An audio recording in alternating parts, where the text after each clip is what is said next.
Bigla lang nagkaroon ako ng bukol dito sa paa. Tapos, namamagana siya. Ayun o.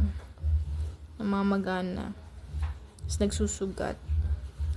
So, ngayon, itatry natin yung barley para tingnan natin kung makatulong po siya. Guys, so, try natin yung barley. Sana makatulong po. Ito po yung barley. Meron po siyang 100 grams. So, 50 servings po siya.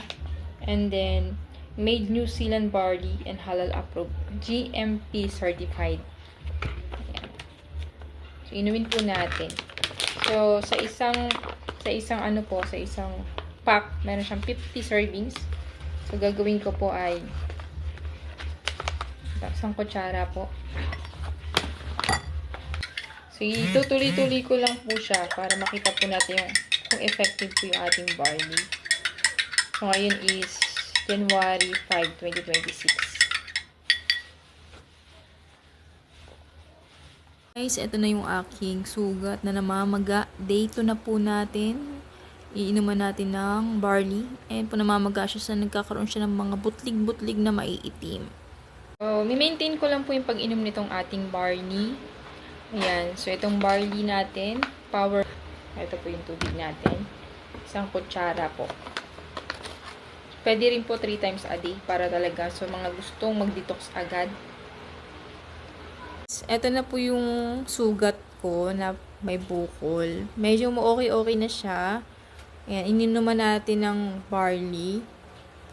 Ayan, so, minsan hindi ko kasi nabibideo, nakakalimutan ko kapag umiinom po ako ng barley. Bali guys, ito yung aking iniinom na barley. So, meron siyang 100 grams, 50 servings po siya. So, yung barley na to, hindi siya mapait o lasang damo. Ayan po siya. Ayan. Powder po. So, nakakatulong din po siya kasi nakaraan bago mag-New Year, sinusumpong ako ng asthma na over fatigue. So, sinisipon, parang trangkaso, sumabay pa. Tapos nun, ininom ko po to 3 times a day. So, isang po siya, isang kutsara. Tinitipid ko pa nga po Isang kutsara po, dahil ganyan. Tapos, iniinom ko siya umaga-gabi. Umaga, tanghali, gabi, 3 times a day para po mabilis yung yung detox niya. Ang ganda po nito kasi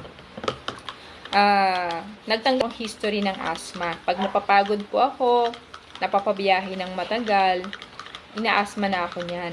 Pero ngayon medyo lumakas kasi nagbiyahe po kami from San Pedro to Calamba. So parang hindi naman ako hiningal. So kasi nga umiinom ako ng barley. So yun yung naitulong niya sa health ko. Days ko na to, medyo natutuyo na yung sugat. Ayan o. So, parang humuhupa na rin yung bukol.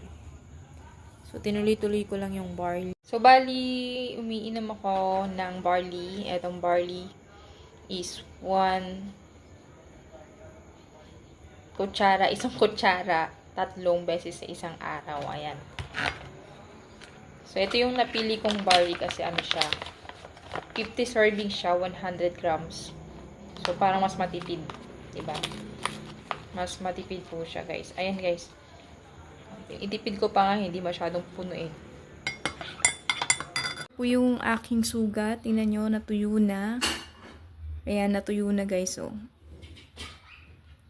Kasi to, sumasakit yan Pero every time na iniinuman ko siya nitong ating barley, nawawala yung pain. Tapos natuyo na. Iniinom ko, isang kutsara umaga, tanghali, gabi, guys, bago kumain.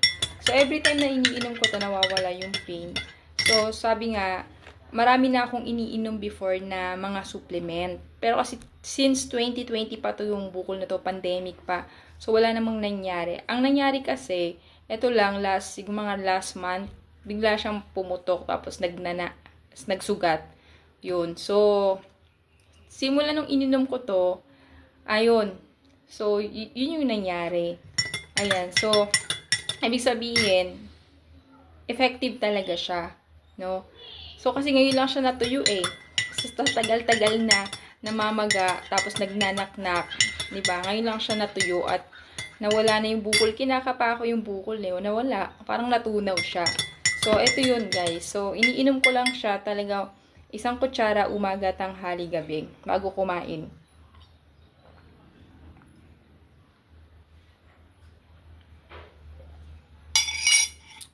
So, sabi nga nila, to see is to believe. Kaya, para paniwalaan nyo, subukan nyo na lang para kayo mismo yung makaramdam ng effect. Thank you and God bless. I'm Coach Christine Tan.